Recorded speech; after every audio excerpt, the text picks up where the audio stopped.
welcome to a one-shot anime review. Yes, this is the first time I've ever done one of these. This I'm reviewing the 3-episode miniseries that was released as a film, Tite Kubo's Burn the Witch. Yep, this particular miniseries that apparently just released the dub just today. Yeah, I got through watching the English dub, and these episodes are not very long. And oddly enough, for a show, there is no opening theme song. Nope, there isn't. Which I'm thinking, that's a little weird. Why the heck wouldn't there be a TV show? Burn the Witch is set in the same continuity as Bleach. Because there's an Easter egg at the very end, which I'll get to that. Don't worry about that. Now, it's set in a place called Reverse London. Yes, Reverse London, that's the name of this place. The regular London that people know is referred to as Forward London. This is basically the other side of it, which looks like it's sort of style of the mixture of Victorian era London mixed with modern day in some ways. That's what I can tell anyways. Oh yeah, and the big thing with the series, despite the fact of the title of Burn the Witch, witches are not the big thing with the series. Oh no, it's dragons. Yes, dragons. Now, in case you're curious though, like, have you watched any anime where it involves dragons in the series? Yes, Fairy Tail. Oh yeah, there was also One Piece that featured a dragon there. And I'm trying to think, there was anything else aside from Fairy Tail, One Piece that featured a dragon? I know Naruto didn't feature one. No, it didn't feature one. I know Bleach itself didn't feature a dragon. Let's see. No, not Yu Hakusho. Huh. Because usually, like, in a lot of anime, dragons are taken very seriously. They're never treated as... Oh, wait, there is one. Miss Kobayashi's Dragon Maid, but that was a slice of life series. This is sort of a mix between humor and action. Also with this English dub, and I believe this dub was done by Crunchyroll, who did this one. I don't think it was Disney did this one. I think it was Crunchyroll. Because there's some Crunchyroll regulars in here. Like, for example, the guy who voiced Subaru in this series. Yes. And he voiced a guy by the name of Billy Banks. No, it's Bruno Benaffi. Yes, technically the two stars of the show is Nina Sparko, who's voiced by an actor named Olivia Hack, who has been in shows like Avatar: The Last Airbender, and she apparently played in the Brady Bunch movies. Yes, a Brady Bunch actor. Well, the one period in the 80s. And apparently she's been acting since 1984. She's only 37, which, like, okay. So apparently she's an actor since she was 1. Wow, that's quite something.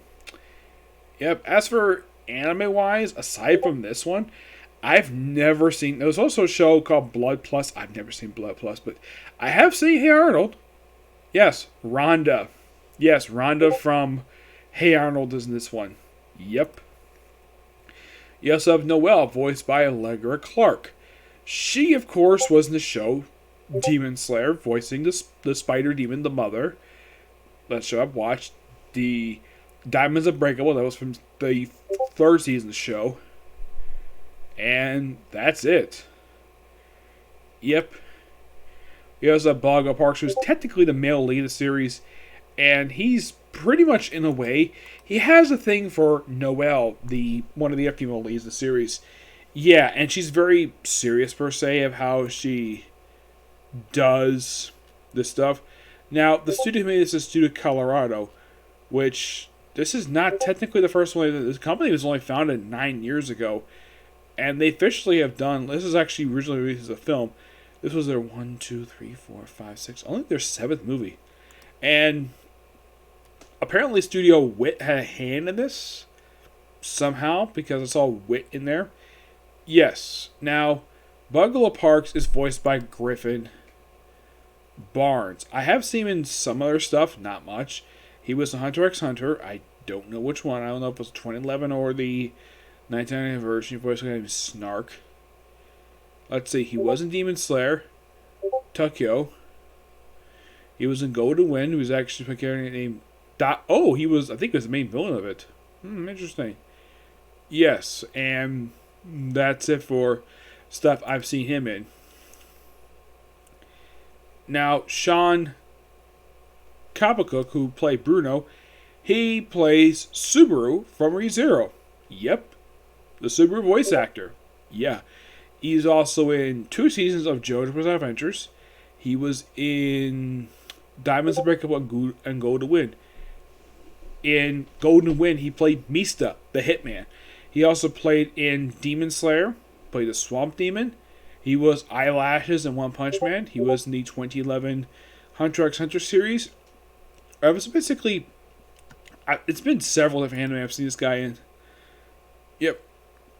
Now, pretty much it's not revealed. Now, basically, the thing starts off basically with, well, the male lead of the series, Banglo, basically holding on to his pet Asuku, who speaks in a girlish voice. Like, wait, I was hearing like a girlish voice, like I was speaking like a female creature. Like, nope, it's that.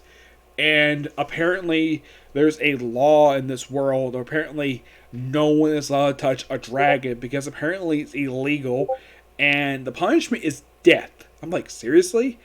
So the punishment for simply touching a dragon is instant death. I'm like, wow, that is just so dumb. Yep. So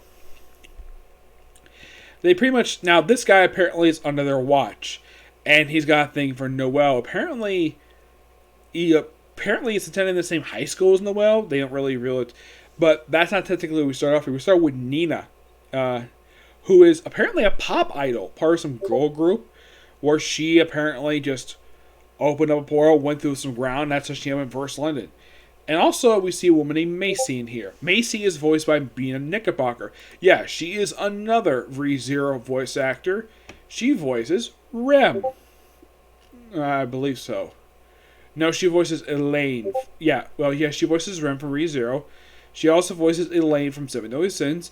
And she's also the voice of Karen Todo from the Aztec War. So, yes. And in case you're wondering, does she use the same style of voice? Like, does she use a similar performance that she did in that show in this one? Yes. Like, the thing with her character is that she's very tall and she's beautiful. And she has a thing for Nina. Yeah, Nina's known about her attraction. Apparently, known about her thing for her for a long time.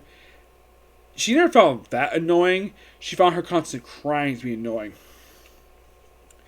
And it's also revealed that Macy's got a dragon in Forward London. She later explains like how she got this dragon, where they kind of hinted that basically that in a way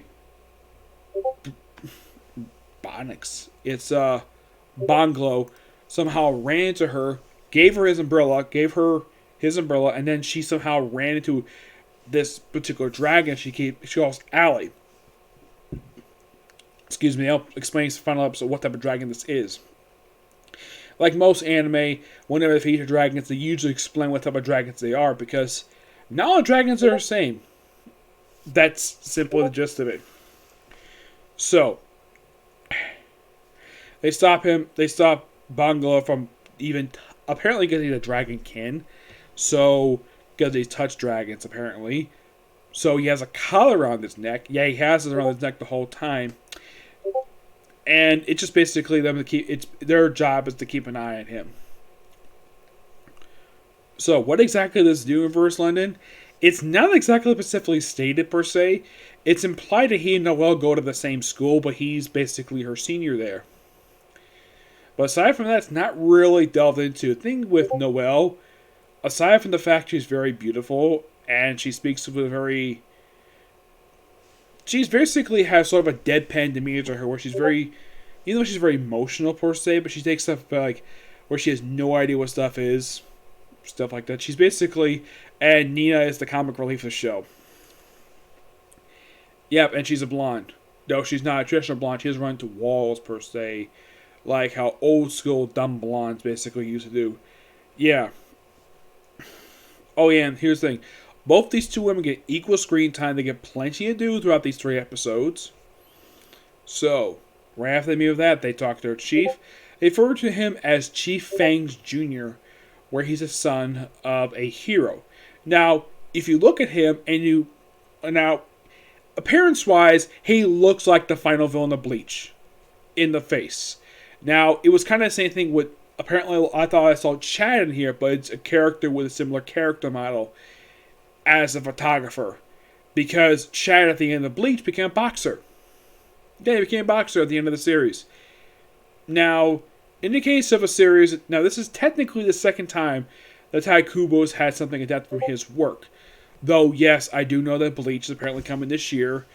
I have heard something about fall 2021. I know some point this year they're gonna basically release it, but I have not been fully paying attention to it at all. Yeah, it almost seems as though that when you watch the series, the flying sequences, that they maybe either one people who do the camera work for the show for this particular thing for the show was probably done with the same people who did Attack on Titan. Because very similar cam movements when you watch from that show to this. Yeah, it's very similar. And the thing is, Studio Wit actually had a hand in creating this. Yeah, they had a small hand in creating this show, which, good job, because, well, they're a great studio. So, after us watching him, and then, of course, then there's a explosion at this tabloid magazine. Excuse me. That has a branch in Reverse London. Not only Forward London, but also Reverse London as well. I don't get how that's possible. Also, I think it's something in reverse. I think it's something that's backwards. But no, just normal world. Just basically the Reverse London is filled with magic. And Forward London is basically modern day London. That's the simple gist of it. Yep. What else? Oh, yes. Oh yeah, what was the Easter egg? I'll tell you right now. Apparently, the Reverse London is in fact the East Coast branch, the East branch of the Soul Society, which you see very briefly before it gets wrecked by something happens at the very end of the thing. I will get to that. So there's an explosion at the Tablet Magazine offices, and the reason why that was attacked. Because it was attacked by Macy. Yes. And Nina basically goes to talk to her. Is like, why are you even here? Why? Because they mentioned that the magazine was publishing stuff basically they don't like very negative. But she's like, wait, that was Forward Reverse London. This is Reverse Forward London. This is Reverse London. And they do explain that Bruno is the one who brought her here. Yes, he is the one who brought her here. Yep, he did. And she gets attacked by her dragon Allie, and of course, Noelle saves her and goes to try to go through, and they're attacked by frickin' Bruno of the Inks.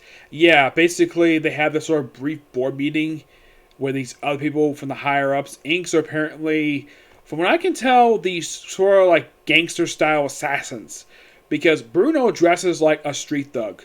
That's simply the way he dresses. And it seems as though he's the boss of the higher up, like one of the horns, they say, of the organization. Okay.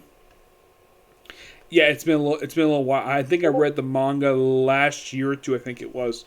I was actually waiting for the English dub to be released, so that's the reason why I wait till now to discuss Burn the Witch. Yeah, I didn't watch the sub. I was waiting for the dub to come out, and the dub is out now. So, and apparently, prior to this, Ballo was given a cape and a horn. Though apparently the horn later on transformed into a sword. They don't really explain this at all. No, they don't. It's like, when you watch this, it seems as though they're setting up some stuff. I'll get to more of this in a minute. So, they later have the dragon who molts in moonlight, who turns out is one of the legendary dragons that it has a permanent kill order on it called Cinderella. Because it's got a crown on her head. And Macy thought that basically that with her being there today wouldn't attack her, but nope, she attacks her. And then when Bruno basically swings a sword, that apparently, calms her down. And then the dragon she's taken out by Chief Fangs Jr. at HQ. Which I'm like, that's interesting. Oh, by the way, he does it via finger gun. You're probably thinking, wait, he used a finger gun. Though it's a magical finger gun, which I don't know if Tai Kubo got the inspiration from this from Yu Hakusho. Because that's like the only series I can think of that used a finger gun for a magical weapon. Yes, when like there's like a little tiny like little cylinder for magic, and it fires out. And the way it's shown in the show is that it apparently creates like a little hole. Oh yeah, and there's this woman named Chief Squire, where she basically was seen with Chief Fangs, where she informs him about the kill order on Ballo. Then, of course, well, she's seen later on where these boxes are on the hallway. And we're like, why are these boxes here? And of course, these lower-ranking pipers show her a good amount of respect because she's a chief per se. What division? I don't know. It's almost like they were setting up something more here, but because it's based on a limited series, and I have heard there's going to be a second season of this. Well, not in their movie per se, but of the manga. Yes. I have heard the reason why there was only a limited series, because Tai Kubo was going to play Dragon Quest. Who knows how long it would take him to beat the game, per se. Yep. So at the very end, Macy is basically put on the Dragon Can. Yeah, put under the very watch, and she gets veneered. Nina! Yeah, and I love the fact that she gets a chance to ride her, because, well, these characters are witches. Ride a freaking broomstick. The first time you see him in this world, I mean, here's the thing. It looks like, though, you kind of think that because Noelle is in the pictures a lot of the time for the series, you probably think Noelle is kind of the... Oh, yeah, by the way, the ending of this is quite hilarious. Where she's, like, hunting Ballo, well, mainly because the kill order was retracted, and then his pet starts saying, "Show me your panties." Okay. Did Tai Kubo rip up that line from One Piece? With the whole thing of showing your panties from Brook? Yeah, that's a line that Brook always says. Like, wow. So, Tai Kubo took inspiration for this one from not only Yu Hakusho, but freaking One Piece. Well, Tai Kubo basically wasn't that big generational, like, I don't know if him and Oda are basically good friends. I know that Oda basically is friends with Kishimoto, but I'm not sure about Tai Kubo. Yeah, I'm not really sure. So, thing ends basically Noelle firing her Piper horn at him. By the way, the Piper horn is kind of like a ray gun in the series, or like a kind of grappling, but it's great. This is just really good. I thoroughly enjoyed it. It seems as though we're emphasizing more, but it all depends on exactly what they want to do. Yeah, the first volume for this manga was released, believe it or not, just, let's see, August, this is March. I think that was roughly about, I don't think it was more like about 7 months ago. Was not very long per se. No, it's only about 7 months ago, which that's interesting. Yeah, almost 7 months, which is quite, yeah. So, am I looking forward to season 2 for the manga? Yes, because I think Tai Kubo did a good job. Now, I should mention, though, Tai Kubo has got a reputation about him. Not for Bleach, per se. It's him and his editors, per se. Because he's got a very terrible reputation where he, apparently, from what I've heard from James Hansen, he's the one I've heard talk about this. I think a couple of people talk about this, where he apparently has not got along with his editors. Yeah. At times, he's had terrible relationships with his editors. And that's the reason why they keep changing. I'm not sure how many editors basically went through for Bleach, per se. But I'm sure he basically calmed down for like one editor for Burn the Witch. Yeah. So, yeah. That's particularly it. Burn the Witch is just really good. I thoroughly enjoyed it. And I'm not really sure exactly why they took so long. I mean, the movie itself was only released just 5 months ago. I'm not really sure why it took so long for the dub release, but hey, it's out. Though, I don't really know why in the world that if you could present this as a miniseries, like, why can't you have a mini theme song? Bleach had tons of theme songs It's running. Yet this film didn't have a theme song. There's some music in here, which is fine. I kind of wish they had more time for music per se. Yes. Though one final thing to say is that when it comes to Crunchyroll dubs, this is the first one I've actually seen where it has swearing in it. I know that Funimation's been doing this lately with some of their later dubs, not the early dubs, but later ones, where they swear a lot in a lot of their series. Viz Media technically doesn't, per se. If you listen to any of their dubs, there's no swearing in them. Sentai Filmworks, as far as I can tell from the series I've watched, there's no swearing in them. Funimation's had several. In the case of Crunchyroll, this is the first one. The most notorious one had a lot of swearing in it was Hellsing Ultimate. Yes, it's a Funimation dub, but my gosh. It seems as though they have to keep swearing every single episode. All 10 episodes of this damn thing, they kept constantly swearing. A lot. Well, that's the thing. It's a good series, but I would not recommend that one for kids.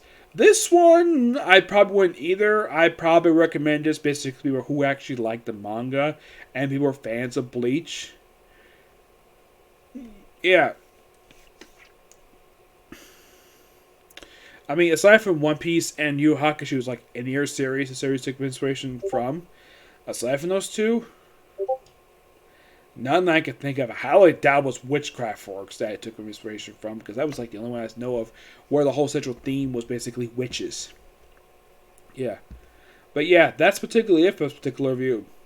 Now, I wasn't actually planning to do anything today, but I just randomly I was trying to click on something else. Excuse me, the watch was basically the English dub for Is It Wrong? I was trying to do that, but my notifications kept getting away, and just somehow I randomly got into Burn the Witch. I figured, hey, why not watch it? And hey, I enjoyed it. It was really good. Can't wait for season 2 of the manga. Yeah. So yeah, that's it for this particular review. Stay tuned for tomorrow. My review for Black Clover, which I believe is going to be the third to last episode of the anime. Or episode 168, okay? See you next video. Bye.